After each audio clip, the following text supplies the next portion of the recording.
Hamas के या फ़लस्तीनी मुजाहिदीन का ही जज्बा और जुर्रत है कि जिन्होंने आज दुनिया को मजबूर कर दिया हुआ है कि वो हर लम्हे पर फ़लस्तीनियों के साथ होने वाले मुजालम की मजम्मत कर रहे हैं। आपने देखा कि पाकिस्तान को अल्लाह ताला ने भी बहुत इज्जत दी जब पाकिस्तान ने अपने इंडिया जैसे दुश्मन को शिकस्त फाश दी और पाकिस्तान ने अपने से 6 गुना बड़े मुल्क को गले से पकड़ लिया और उसको वो शिकस्त दी है कि वो सदियां याद रखेगा। इसी तरह मैं समझता हूं कि जो जज्बा ईमानी इंसान में होता है वो आगे ये नहीं उसको परेशानी देता कि उसके मुकाबले में कितना बड़ा दुश्मन है। पाकिस्तान और फ़लस्तीन ये दोनों मुल्क जो हैं ये अपने से कई गुना बड़े ताकतवर दुश्मनों से हर वक्त नबर्द आज़मा है। तो इस इसराइल की जो बर्बरियत है वो तो इस वक्त तमाम हदें फैलांग गई हैं। शायद नाजीइज्म का जो जिक्र हम किताबों में पढ़ते हैं और जो हमने सुना है, ये जो इस वक्त के फ़लस्तीनियों पर जुल्म किया जा रहा है इसने उस जुल्म को मात दे दी है। आपने देखा कि हजारों की तादाद में शीरख्वार बच्चे, बुजुर्ग, औरतें, निहत्ते लोग इस बर्बरियत का शिकार हो चुके हैं। तो मैं समझता हूँ हम अपनी क़यादत को इस पर हम बहुत मुबारकबाद देते हैं और उनको मेरा ख्याल है कि मजीद इस पर अक़वाम मुत्तहिदा में आज हमारे प्राइम मिनिस्टर की स्पीच भी है। तो मैं समझता हूँ कि इंशाअल्लाह अल अज़ीज़ आज फिर पाकिस्तान और अपने इस मौक़िफ़ पर डट कर अपने ख्यालात का हमारे प्राइम मिनिस्टर इज़हार करेंगे और डट कर खड़ा होगा कि हम मजलूम फ़लस्तीनियों के साथ खड़े हैं। इससे पहले आपने देखा है कि ट्रंप के साथ जो एक इस्लामी सरबराहान की मुश्तरका मुलाकात हुई है उसका ताहाल अभी अलामिया तो जारी नहीं हुआ, लेकिन इन बिटवीन जो खबरें आ रही हैं उससे काफ़ी मैं समझता हूँ कि इंशाल्लाह जंगबंदी हो जाएगी और मुस्बत नताइज निकलेंगे। सुनने में ये आ रहा है कि मुसलमान अफवाज जो हैं वहाँ तैनात की जाएंगी और गैर जानबदार कोई इनका सरबरा बनाया जाएगा जो कि इसराइल को वहाँ से बेदखल करेगा और जो गजा की पट्टी है या फ़लस्तीनी जो इस वक्त मौजूद इलाके हैं उनमें उनको खुराक, राशन और उनकी तामीर नौ के लिए काम किया जाएगा। पर जैसे भी हो पाकिस्तान को इस पर बहुत ज़्यादा आवाज़ उठाते हुए जिस तरह कि हम हमेशा कश्मीर के लिए काज के लिए हमारा मुल्क और हमारी अफवाज और हमारे सियासतदान बल्कि पूरी कौम जिस तरह खड़ी होती है उसी तरह हम सब ने देखा है कि इस वक्त पाकिस्तानी अवाम, पाकिस्तानी हुकूमत, पाकिस्तानी अफवाज तमाम लोग जो हैं वो फ़लस्तीन के साथ भी खड़े हुए हैं। तो ये एक पाकिस्तान को अल्लाह ताला ने मौका दिया है कि इस वक्त ट्रंप जो है वो जिस तरह भी हो, जिस तरह के भी तबसरे लोग करें, जाहिर है हर एक की अपना व्यू है, लेकिन अमली तौर पर वो लग रहा है कि जिस तरह के वो जंगों के खिलाफ है और उसकी ख्वाहिश है कि जंगें जो हैं ये किसी तरह बंद हो। पाकिस्तान ने बरमला पाक इंडिया जंग के मुतल्लिक भी उसके जो कारकर्दगी है उसको सराहा है और पाकिस्तान ने उसको नोबल इनाम के लिए भी नामजद किया है। तो मैं समझता हूँ कि उम्मीद करनी चाहिए कि ट्रंप इंतजामिया फ़लस्तीन के लिए भी कुछ मुस्बत रोल अदा कर सके।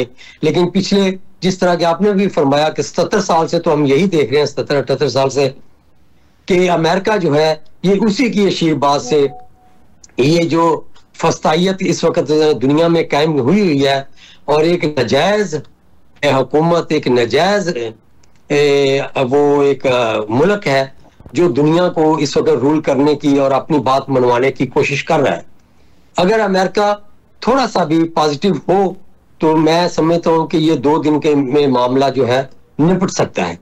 तो हमें इस उम्मीद के साथ रहना चाहिए कि इंशाल्लाह आने वाले दिनों में कोई ना कोई हल इंशाल्लाह निकल आएगा। जी कबीर अहमद खान साहब, राना सफदर अली खान साहब ने बड़ी वजाहत के साथ बात की है। मैं चाहूँगा कि आप भी इस पर अपनी। माशाल्लाह जी, राणा साहब ने बहुत तफसील के साथ बताया, सारी बैकग्राउंड बताई है। मैं ये समझता हूँ कि इस वक्त अल्लाह ताला की ख़ास मेहरबानी है कि पाकिस्तान की आलमी सतह पर एक हैसियत उभरी है और इस पोजीशन में है कि अच्छा, नहीं, पाकिस्तान की हम बाद में बात करेंगे, पहले हम बात कर लें।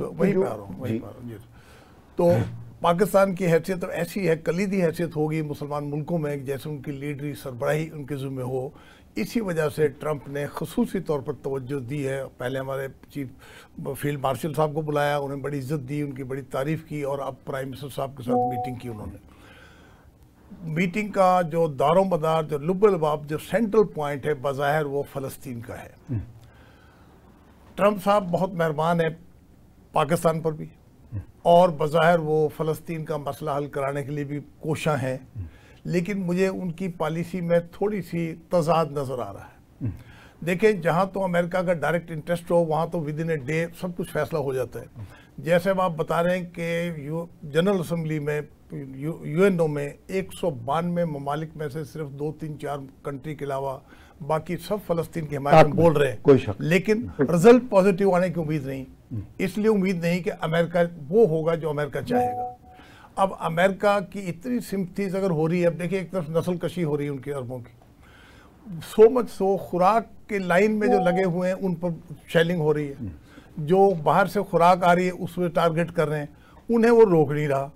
भाई कम से कम आप फिलहाल ये तो कर दें कि उन्हें जब सख्ती से मना कर दें कि जो उन्हें रिलीफ मिल रहा है, रिलीफ में रुकावट ना डालें। अभी तक 6 करारदादें ऐसी हैं जंगबंदी की जो अमेरिका वीटो कर चुका है। तो देखा ना, मैं ये कहता हूँ उसमें मुझे उनकी पॉलिसीज में तजाद नजर आ रहा है, नंबर 1।